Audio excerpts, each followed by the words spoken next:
Hello and welcome. From the rooftop of the Hilton Hotel, the fun and fantasy city of Las Vegas, the boxing capital of the world, stretches out behind me.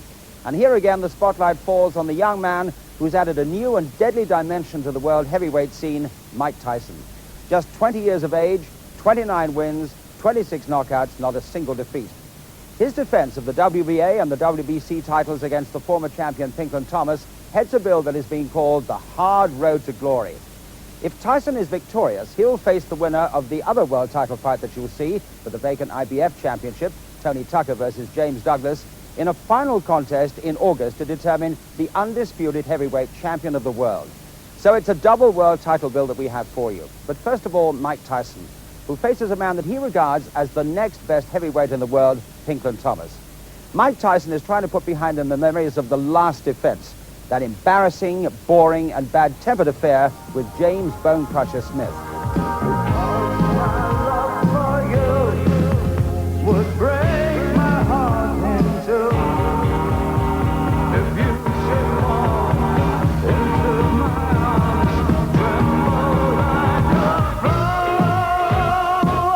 Anybody that takes the Bone Crusher Smith fight seriously and look at it and say, well, this is Mike Tyson at his best, and this is the fighter that I expect to fight when I fight Mike Tyson, they're going to be in for a lot of trouble. I think that Tyson's so used to going in and racking guys on the chin and knocking them cold and walking away. I think Smith just proved a point that, you know, the kid is not invincible. I'm always there to fight. I'm always there to give the people their money's worth. He holds both the belts. So I respect him. I have to respect him because he's a champion.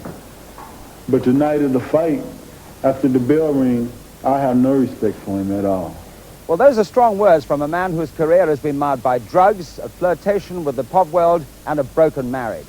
Much of Thomas's renewed confidence is down to just one man, the maestro Angelo Dundee, the man behind Muhammad Ali, and the man who steered Sugar Ray Leonard to that historic comeback victory over Marvin Hagler. Dundee is not that impressed with Mike Tyson. Tyson don't belong in the same category as a Pinklon Thomas. And I don't mean that sarcastically or berating a Tyson. Tyson hasn't been to school yet. Now, all the qualities of a Pinklon Thomas beats Tyson. He's got the best jab I've seen since Liston. It's a crushing jab.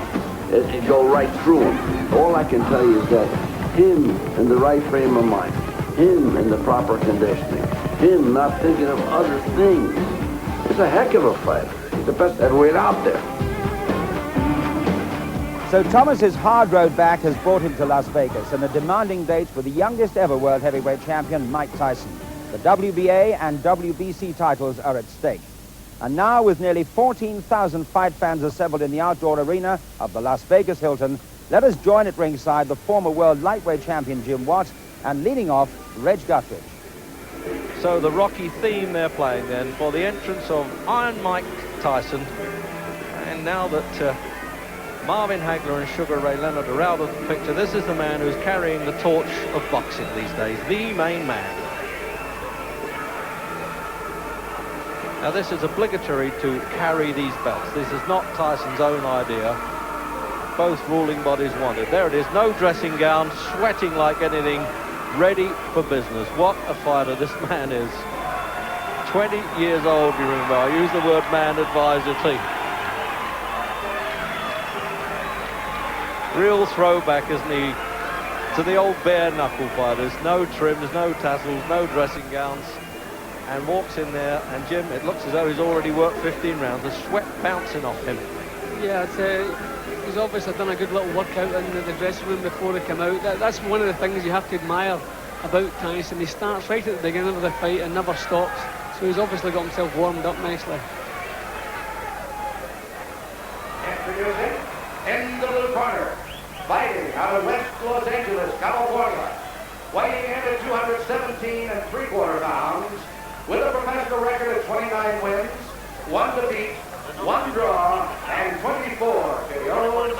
He's rated #1 in the world by the WBC and is a former champion of that organization. Ladies and gentlemen, here is Pinklon, Pinky Thomas. And in the red corner, fighting out of the Catskills in New York, weighing 218 and 3/4 pounds. He is undefeated in his professional career with 29 wins, no defeats, 26 KOs. He is the WBC, WBA, heavyweight champion of the world, Iron Mike Tyson.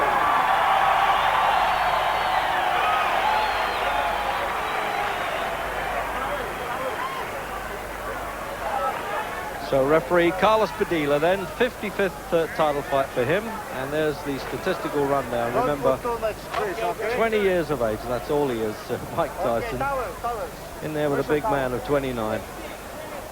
Just wiping down, he came in absolutely bouncing there with perspiration, Tyson, but that's some water. Padilla seemed to think. He says don't put too much grease on, to Kevin Rooney, the trainer. Okay, Tyson, Thomas, you're going to box for 12 rounds. You know the rules of boxing. Avoid using any kinds of foul. Don't throw any punches during the break. Is that understood? Seconds come out finally. So there we go then. The final words from Padilla. I doubt whether these boxers really hear any of those words. They've got other things on their mind. And there he is. The main man then in the fight game today, Mike Tyson. And Pinklon Thomas has a pole of a left-hand punch, and he's going to need it. It's supposed to be a solid jab, a sort of prerequisite to throw a slugger off his stride, but can he stop this bull from coming in, who's still burning for not looking good in his last fight with James Bone Crusher Smith? Oh, and he's opening up at the start now, Mike Tyson. He does love those one-rounders.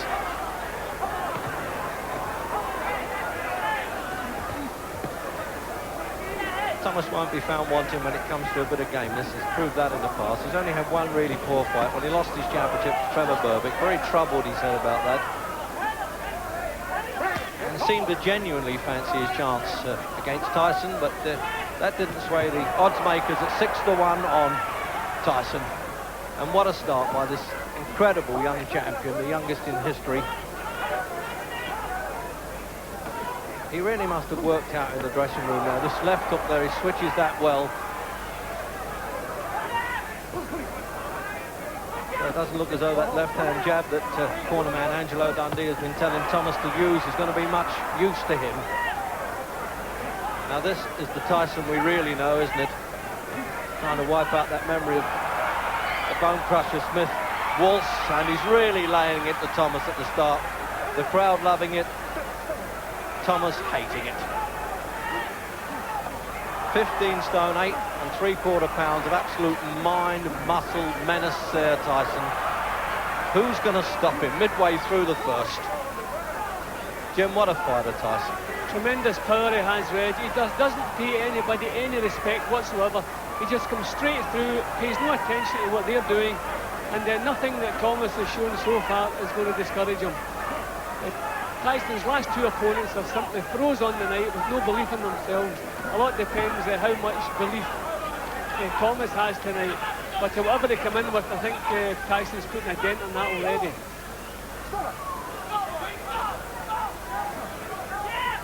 Well, he's not going to get tangled up at close quarters in this fight, Tyson, as he did with Smith. He's going to learn to break the spider's web and not get entangled in it, and he's really unloading some terrific punches. And he'll do well to get over this round now, Pinklon Thomas. Well, you can talk a good fight, but when you get in with this fellow, you can throw all that out. As we get the countdown for the end of the first, can he hang in there for a while? As I said, he's got plenty of guts, Pinklon Thomas. He's standing up well, considering he's taken the full force of those punches. Well, a man, remember, who's 2 stone heavier than the great Rocky Marciano. 2 stone and over a stone heavier than Joe Frazier was.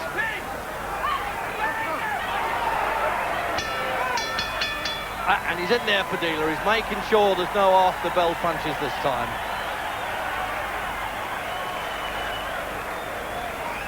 Well, is this man pleased to see that stool? Now, what's Angelo going to do now to pull him together? So the doctor's looking in the corner there, and Dundee is very upset by that. That's unusual, Jim, isn't it? Hasn't taken a knockdown, and Flip Pomansky, the doctor, came in there. Yeah, Let's have a look at that. Yeah, well, he took a tremendous amount of punches, bang on the chin. Every punch that Tyson throws is a jawbreaker, and Pinklon took quite a few of them clean on the chin. Obviously, the doctor was a bit concerned, but I don't think he did Pinklon's cause any good by coming up and interrupting in the corners, because he needs every second in there he can get. Well, the overhead look at that, and he really is tottering, but did well to stand up. Making sure he hasn't got too much grease on there, Thomas. And now he's shouting at the referee as we come out for round 2 there, the trainer. As Thomas stood in the corner there... Low punch there, Jim, sorry. Yeah, okay. No, I'm just thinking he has the look of a man who's gone about 8 or 9 rounds instead of just 1. The way he was looking as he came out of the corner. Yeah, nobody knows the troubles he's seen on the face there as he came out.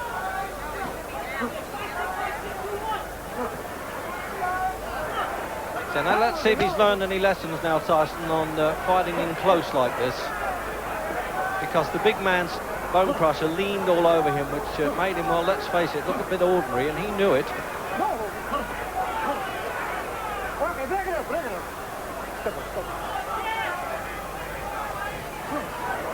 As he said, he wears black all the time, Tyson, because he likes to look the bad guy, although people who know him well say he certainly isn't outside the ring, and I agree with that. But inside, I tell you, this fella's an absolute terror.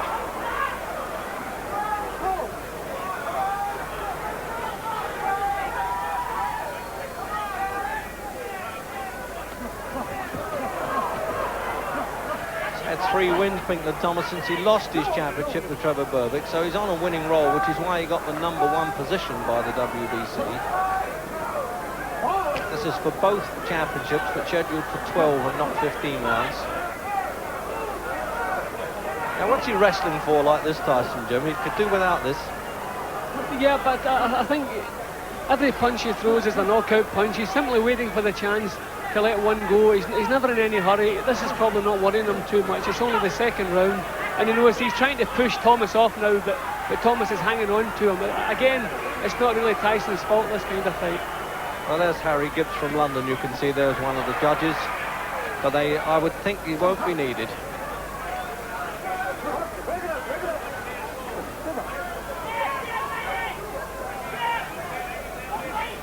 Thomas looked a bit sluggish in his last fight that I saw here against Danny Sutton. He won it.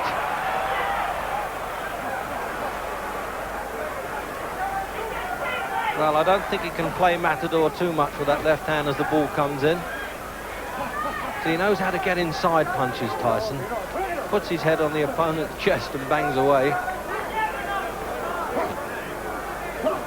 Hasn't really taken advantage of that first round absolute superiority, Jim. No, he certainly dropped down a gear again. I don't know if that's his plan or it's just that when he gets up close, Thomas is grabbing hold of him. But as I said, he has plenty of time. Every punch he throws is a powerful punch, and sooner or later he obviously believes he's going to start getting through again.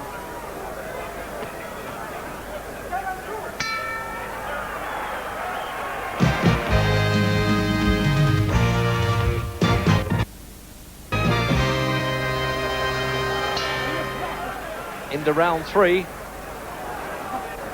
Pinklon Thomas did well to overcome that really disastrous start there. But remember this, when Tyson has had to go the full distance, he's won so clearly. That's the impressive part of him. Often punchers who go for 10 rounds and 12 rounds in this case as well, well, they can look pretty ordinary, but he's won clearly on those.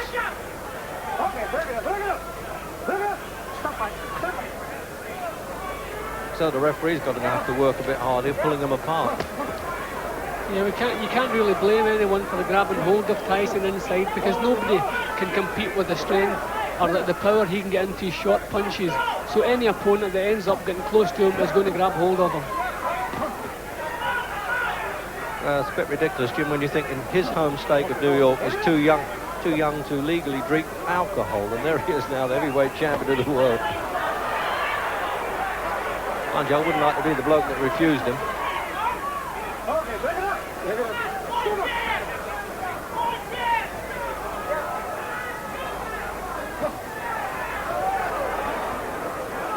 looking at Thomas now. Is he going to use this effective left-hand jab?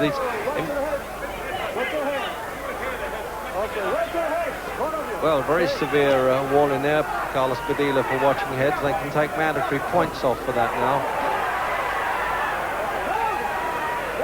So any success that Thomas has, the crowd are willing to cheer anyway. They want to be with the underdog at 6-1 on. Although Tyson, of course, is an immense favourite right across the States. And indeed now in Europe. See a little bit of blood in Thomas's eyebrow. I think that clash of heads just looks like a slight little nick, but I can see a little bit of blood. Yeah, Padilla looked at that a long time, actually.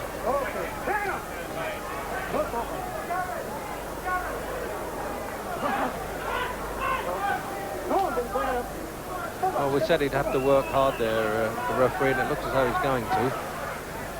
Watch your head.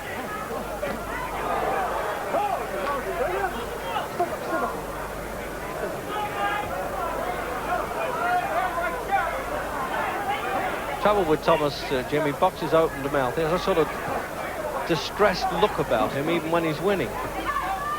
Yeah, I don't think he'll want to get caught in the chin by Tyson when his mouth is open. But it's possible that in that first round, Thomas was shocked with the power that Tyson had, because he's managed to get himself back into it a little bit more since then. But he just didn't seem to know what hit him in that first round. The crowd don't like it now. They're remembering Tyson and Bone Crusher, and they don't want that.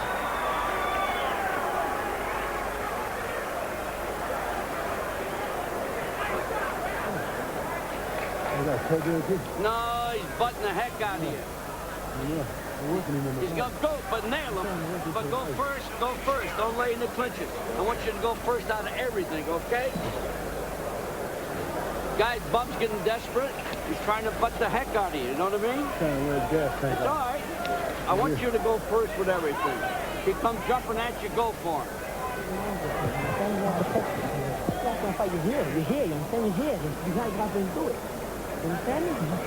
Let's have a look at this now. They're complaining about the head coming in a bit, Jim.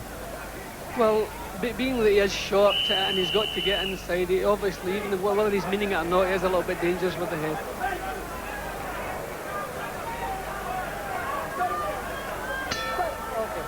Round 4.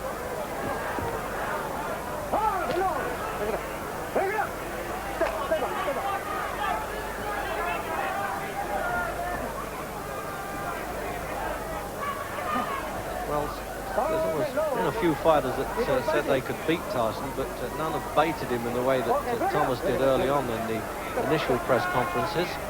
So I think Tyson came in with a little bit of needle in the belly there. Oh, right over the back of the head. It's just as well for Thomas that. See, Tyson's going to have to throw punches on the way in. If he moves into a clinch, then his opponents have grabbing hold of him and stopping him working. He's going to have to punch as he moves in. He's leaving it that second or so too late. Well, his trainer says he's still at college as far as professional boxing goes, and he's right. But of course, you've got to judge him as a champion, Jim. That's the point, not as a learner. Yeah, well, I would say that's his problem at the moment. He's moving in before he lets the punches go. He wants to let the punches go as he's moving in.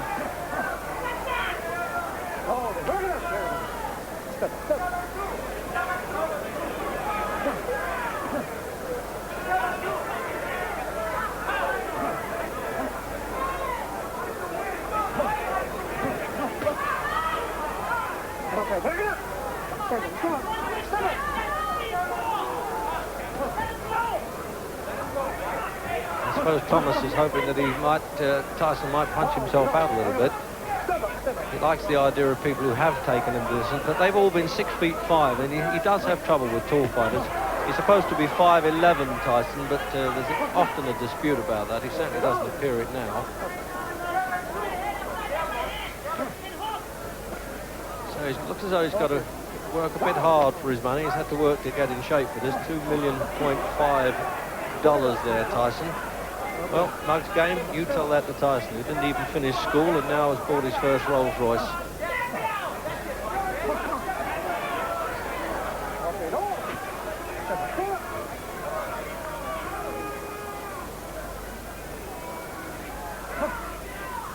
We were never sure what kind of Pinklon Thomas would come in tonight. He's had one or two off nights. He's had brilliant times, had a few troubles, and admitted to being a drug addict at one time, and speaks openly about it.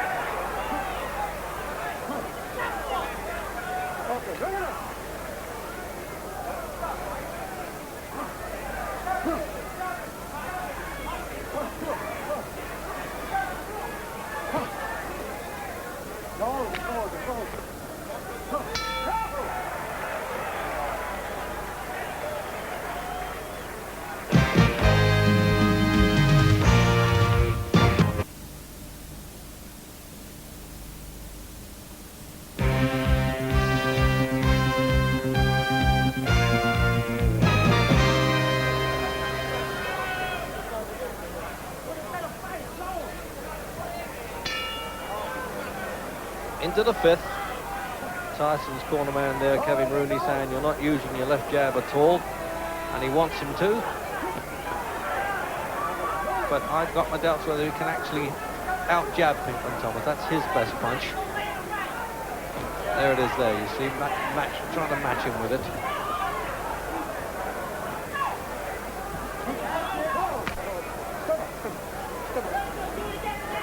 What a chance for Thomas, though, almost out of nowhere he got this to get back to number one, $650,000. The cheap end of the purse, but enough.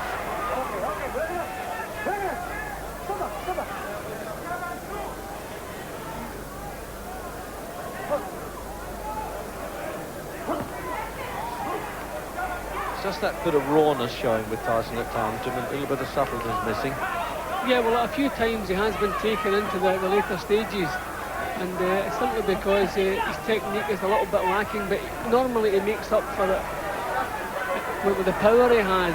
But you can see he's short of ideas here. It's time now to do something else. I think Thomas is getting used to these lunges and the punches that are coming his way, and he knows what's coming now. So Tyson now has to think of something else, maybe show a feint and try to draw Thomas's lead and come back with counters of his own, but he's a little bit short on ideas tonight.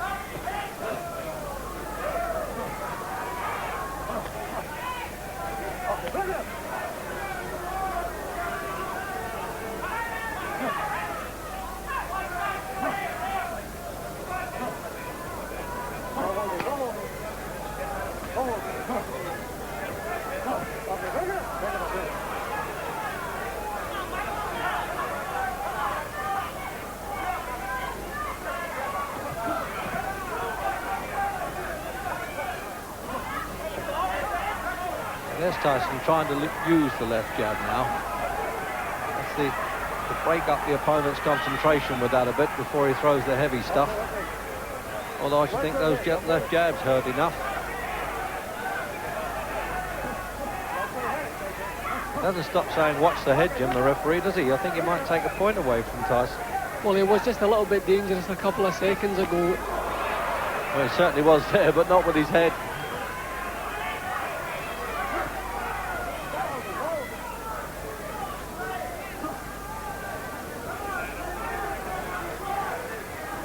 I think we've come to expect so much from Tyson now, and when he's not getting his punches home, we tend to criticise him. But we have to remember that not so long ago, Pinklon Thomas was regarded as the best heavyweight in the world. Just he wasn't paying attention. He is a top-class fighter.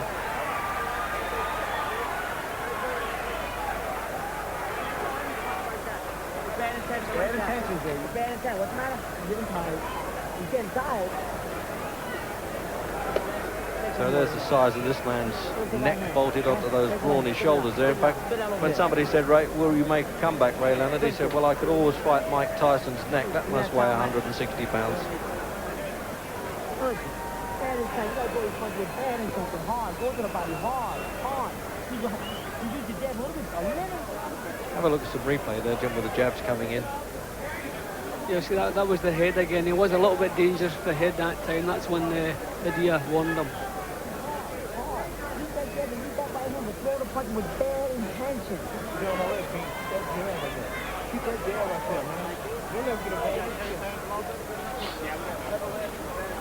So they're having to change the glove here now. This The Henry Cooper, Muhammad Ali scene all over again. So they are really whispering the words of wisdom there, isn't he, Rooney? He doesn't want the world and his brother to hear.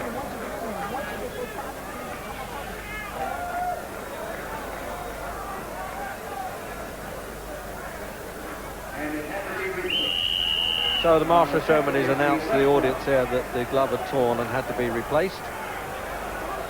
And it's always good to know they've got the spare gloves on hand. Into the sixth.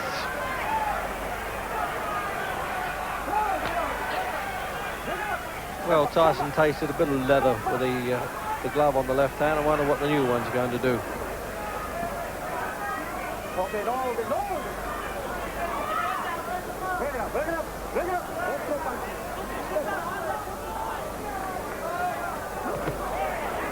Thomas has been saying that using the solid left lead like that is a sort of key to the door, and that opens everything up for him, but he just hasn't been able to hold this fella off enough.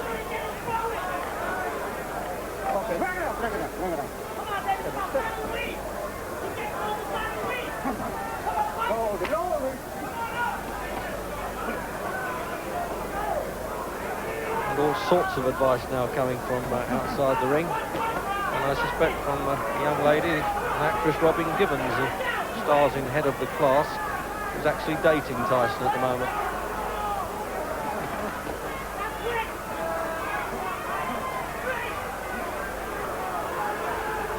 See, now the crowd are booing there, Jim, a bit unfairly, because they're fighting inside, and that proved it.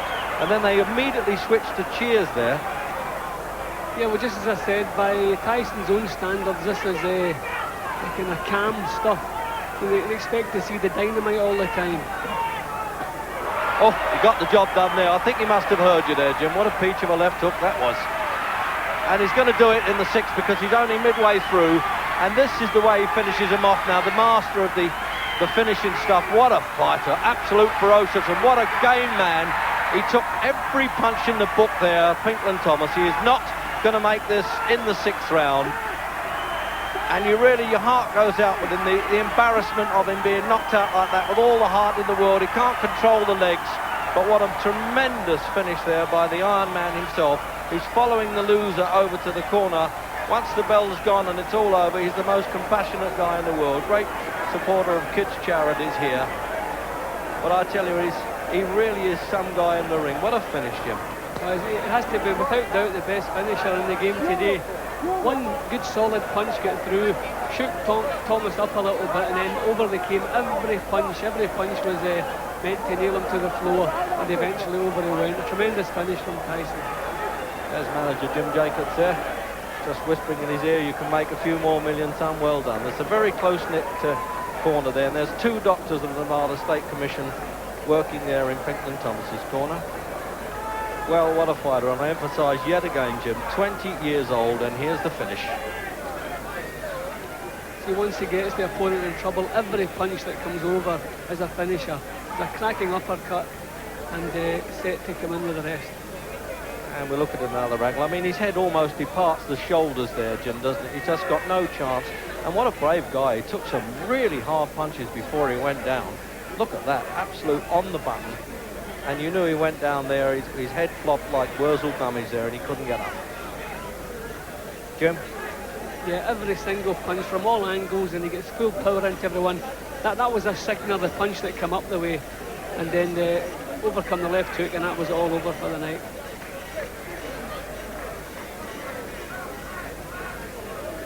And once again there, this overhead shot now, you can see the real ferocity of this man in action.